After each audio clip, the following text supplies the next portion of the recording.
ముంబైలో ఇటీవల పెద్ద బిల్ బోర్డ్ అనేది కింద పడి చాలామంది ప్రాణాలు కోల్పోయారు. అనేక మందికి చాలా గాయాలయ్యాయి. వాళ్ళందరూ ఇంకా హాస్పిటల్లో ఉన్నారు. ఆ ఘటన చూసిన తర్వాత మన గ్రేటర్ హైదరాబాద్ మున్సిపల్ కార్పొరేషన్ పరిధిలో పెద్ద హోర్డింగ్లు ఏమన్నా ఉన్నాయా? ఇప్పుడు వర్షాకాలం రాబోతుంది, మళ్ళీ ఈదురుగాలులు ఎక్కువ వచ్చి అట్లాంటి బిల్ బోర్డులు కానీ అట్లాంటి పెద్ద హోర్డింగ్లు కానీ కింద పడితే పరిస్థితి ఏంది అనేది చాలామంది జనంలో వస్తున్నటువంటి ఆలోచన. ఒకసారి గ్రౌండ్ లెవెల్కి వెళ్దాం. గ్రేటర్ హైదరాబాద్ వ్యాప్తంగా ఎన్ని హోర్డింగ్స్ ఉన్నాయి, ఎన్ని బిల్ బోర్డులు ఉన్నాయి, జిహెచ్ఎంసీ ఇప్పటివరకు ఎన్ని వాటికి పర్మిషన్ ఇచ్చింది అనేది తెలుసుకునే ప్రయత్నం చేద్దాం.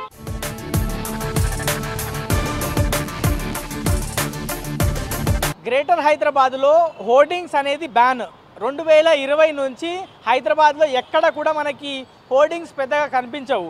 గతంలో కొన్ని హోర్డింగ్స్ కనిపించేటివి, అయితే గాలి బీభత్సానికి వర్షానికి అవి కింద పడడం, జనాలకి ఇబ్బంది కావడం, వాళ్ళకి దెబ్బలు తగ్గడం లాంటి ఘటనలు కూడా చాలా ఎక్కువ కనిపించాయి. వార్తల్లో కూడా చాలా ఎక్కువ మనం చూసాం. సో అట్లాంటి ఘటనలు మళ్ళీ హైదరాబాద్లో రాకుండా ఉండేందుకు పూర్తి స్థాయిలో హోర్డింగ్స్ని జిహెచ్ఎంసీ పరిధిలో బ్యాన్ చేసింది గ్రేటర్ హైదరాబాద్ మున్సిపల్ కార్పొరేషన్. ప్రస్తుతం నేను ఖైరతాబాద్ చౌరస్తాలో ఉన్నా. అయితే మనకి హోర్డింగ్స్ బ్యాన్ కదా, మరి ఇట్లాంటి మెట్రో పిల్లర్లకు కానీ మెట్రో స్టేషన్లకు కానీ ఇట్లాంటి రాడ్లు ఎందుకు కనిపిస్తూ ఉన్నాయి, ఎందుకు హోర్డింగ్స్ కనిపిస్తూ ఉన్నాయి అనేది డౌట్ రావచ్చు. అయితే ఇట్లాంటివి మాత్రం మెట్రోకి ప్రత్యేకంగా వాళ్ళు అడిగినటువంటి పర్మిషన్ మేరకు అధికారులు ఇస్తారు. ఇవి ఒకవేళ ఏదన్నా ఇబ్బంది జరిగితే ఆ సంస్థ పైననే కేసు బుక్ చేసేటువంటి వెసులుబాటు జిహెచ్ఎంసీకితో పాటు మెట్రో అధికారులకి ఉందని చెప్పుకోవచ్చు.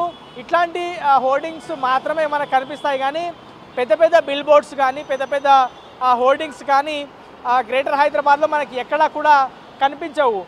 మనం ఒకసారి క్లియర్గా గమనిస్తే గ్రేటర్ హైదరాబాద్ వ్యాప్తంగా హోర్డింగ్స్ ఏర్పాటు చేస్తే లేదంటే అధికంగా పర్మిషన్ ఇస్తే దానివల్ల జిహెచ్ఎంసీకి పెద్ద ఎత్తున ఆదాయం వస్తుంది. ఆర్థిక ఇబ్బందుల్లో ఉన్నటువంటి జిహెచ్ఎంసీకి ఆ ఆదాయం కూడా కొంచెం తోడ్పడుతుంది. కానీ పబ్లిక్ సేఫ్టీ అనేది చాలా ముఖ్యము. సో అందుకే హోర్డింగ్స్ మేము హైదరాబాద్ జిహెచ్ఎంసీ పరిధిలో బ్యాన్ చేశాము. ఎక్కడ కూడా ప్రత్యేకంగా హోర్డింగ్స్ పెట్టడానికి వీలు లేదు. అడ్వర్టైజ్మెంట్స్ హోర్డింగ్స్కి పూర్తి స్థాయిలో మేము నిషేధించామనేది జిహెచ్ఎంసీకి సంబంధించిన ఎన్ఫోర్స్మెంట్ అధికారులు చెప్తా ఉన్నారు. 2020 వరకు దాదాపుగా 1200 హోర్డింగ్స్కి పర్మిషన్ ఉండే, అవి క్రమంగా తగ్గుతూ వస్తూ ఇప్పుడు ఆ సంఖ్య జీరోకు చేరుకుంది. 2021, 22, 23 వరకు కూడా కొన్ని హోర్డింగ్స్ కనిపించాయి. కానీ టైం గడుస్తున్న కొద్దీ అవన్నీ హోర్డింగ్స్ని కూడా జిహెచ్ఎంసీ అధికారులు పూర్తి స్థాయిలో తొలగించారు. ప్రస్తుతం మనకి బిల్ బోర్డ్స్ కానీ దాని తర్వాత ఎక్కడ కూడా పెద్ద హోర్డింగ్స్ కానీ కనిపించవు అనేది అధికారులు స్పష్టంగా చెప్పేటువంటి ప్రయత్నం చేసినారు. వాస్తవానికి పెద్ద పెద్ద బిల్ బోర్డ్స్ ఎక్కడ లేవు. ముంబైలో ఏదైతే బిల్ బోర్డ్ పడిందో అది 120 feet by 120 feet, అంటే వెడల్పులో కూడా 120 feet, పొడవులో కూడా 120 feet. అవి కూడా రైల్వేకి సంబంధించిన ల్యాండ్లో ఆ పెద్ద బిల్ బోర్డు ఏర్పాటు చేసినారు. అది రూల్స్కి విరుద్ధంగా ఏర్పాటు చేసినారు కాబట్టి అది కింద పడిపోయింది. అట్లాంటి సిచ్యువేషన్ జిహెచ్ఎంసీ పరిధిలో ఎక్కడా కూడా లేదు అనేటువంటి అంశాన్ని అధికారులు చెప్పేటువంటి ప్రయత్నం చేస్తూ ఉన్నారు. ఈ ఖైరతాబాద్ జోన్ దగ్గర మనకి పెద్దగా ఏమి ఇబ్బందికర పరిస్థితులు కానీ ఇబ్బందికరంగా ఉన్నటువంటి హోర్డింగ్లు కానీ కనిపించలేదు. ఇంకా వేరే ఏరియాకి వెళ్దాం, అక్కడ హోర్డింగ్స్ ఏమన్నా ఉన్నాయా, ఒకవేళ ఉంటే వాటికి పర్మిషన్ ఇచ్చింది ఎవరు, అండ్ అవి ఒకవేళ గాలి బీభత్సానికి కింద పడితే పరిస్థితి ఏంది అనేది కూడా తెలుసుకునే ప్రయత్నం చేద్దాం.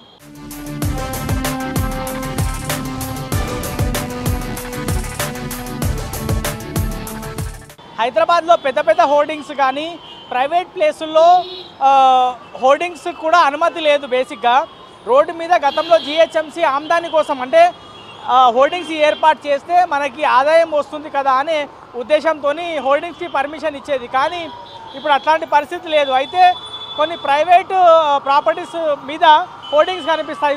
పంజాగుట్ట చౌరస్తాలో ఒక బిల్డింగ్కి మనకి రాడ్లు కనిపిస్తూ ఉన్నాయి. గతంలో హోర్డింగ్ ఏర్పాటు చేసినటువంటి రాడ్లు కనిపిస్తూ ఉన్నాయి. సో ఆ హోర్డింగ్కి సంబంధించి ఇంకా తీసేయాలి అని గతంలో చాలామందికి నోటీసులు జారీ చేసింది జిహెచ్ఎంసీ.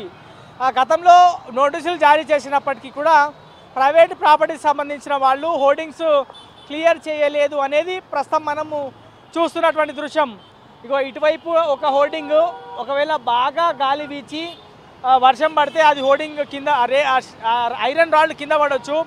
ఇవతల వైపు కూడా మనం గమనించవచ్చు ఆ హోటల్ మీద ఐరన్ రాడ్స్ ఉన్నాయి. సో ఆ ఐరన్ రాడ్స్ అన్నీ కూడా క్లియర్ చేయాల్సినటువంటి అవసరం ఉంది.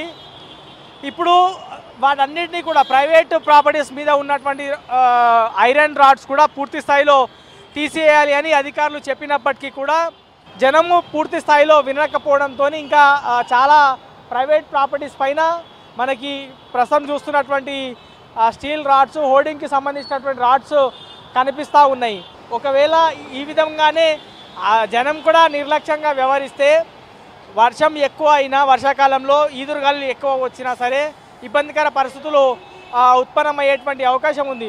ప్రతిసారి మనము ఏదైనా ఇబ్బంది జరిగితే అధికారులు తప్పిదం వలనో అధికారులు సరిగ్గా పనిచేయలేదో అనే మనము అనుకున్నాం. కానీ జనం కూడా అంటే మనం కూడా పూర్తి స్థాయిలో రూల్స్ పాటిస్తే కొంతలో కొంత అయినా ఇబ్బందులు తొలగేటువంటి అవకాశము ఉంటుంది.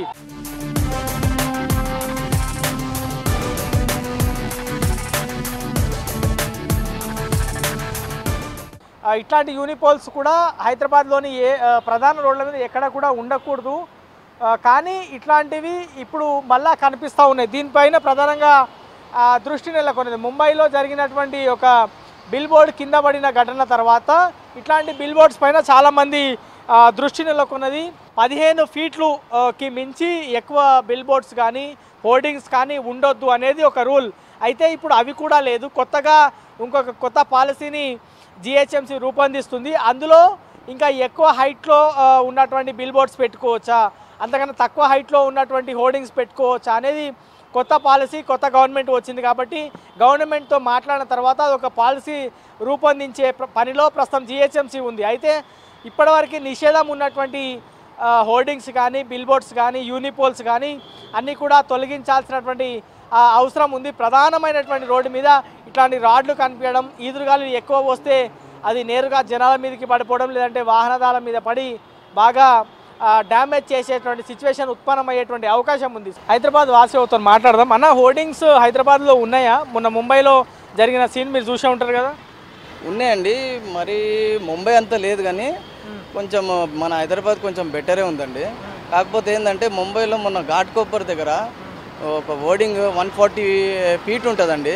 ఆ హోర్డింగ్ కింద పడి హోర్డింగ్ కింద 100 మంది చిక్కుకున్నారండి. నాకు తెలిసి అప్రాక్సిమేట్లీ ఒక 16 మెంబర్స్ చనిపోయారండి.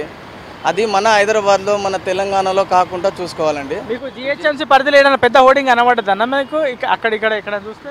అంటే ఉన్నదండి, మరీ అంత మరీ అంత లేదండి, కానీ బెటర్ మన తెలంగాణలో అయితే కొంచెం బెటరే ఉందండి. అక్కడక్కడ కొన్ని చిన్న చిన్న కనబడుతున్నాయి, అక్కడక్కడ కొన్ని చిన్న కనబడుతుంది. అది తొలగిస్తే మంచిదండి, ఎందుకంటే ప్రాణాపాయం కాకుండా చూసుకుంటే బెటర్ అండి మన తెలంగాణలో. ఎందుకంటే బాంబేలో మినిమం 16 మెంబర్స్ చనిపోయారు. ఇంకా ఎంతమంది చనిపోతారో, ఎంతమంది హాస్పిటల్లో ఉన్నారు, ఆల్మోస్ట్ 80 మంది ఉన్నారండి, చెప్పలేమండి. దానికోసము మంచి మన ఇక్కడ హైదరాబాద్ జిహెచ్ఎంసీ కొంచెం మంచి స్ట్రిక్ట్ ఇది తీసుకోవాలండి. ఖైరతాబాద్ ఫ్లైఓవర్కి ఆనుకొని ఉన్నటువంటి యూనిపోల్ గమనించవచ్చు. దగ్గర అది ఒక ఈజీగా ఎంత లేదనుకున్నా 40 నుంచి 50 ఫీట్ల, అంటే గ్రౌండ్ నుంచి మొత్తం 40 నుంచి 50 ఫీట్ల పొడుగు ఉండొచ్చు. ఆ రాడు అండ్ ఆ స్టీల్ ఐరన్కి సంబంధించిన మెటీరియల్ మొత్తం కలిపితే అవి కూడా ప్రమాదకరమే. వాటిని యూనిపోల్స్ అంటారు జిహెచ్ఎంసీ అడ్వర్టైజ్మెంట్కి సంబంధించిన అధికారులు వాళ్ళ లాంగ్వేజ్లో.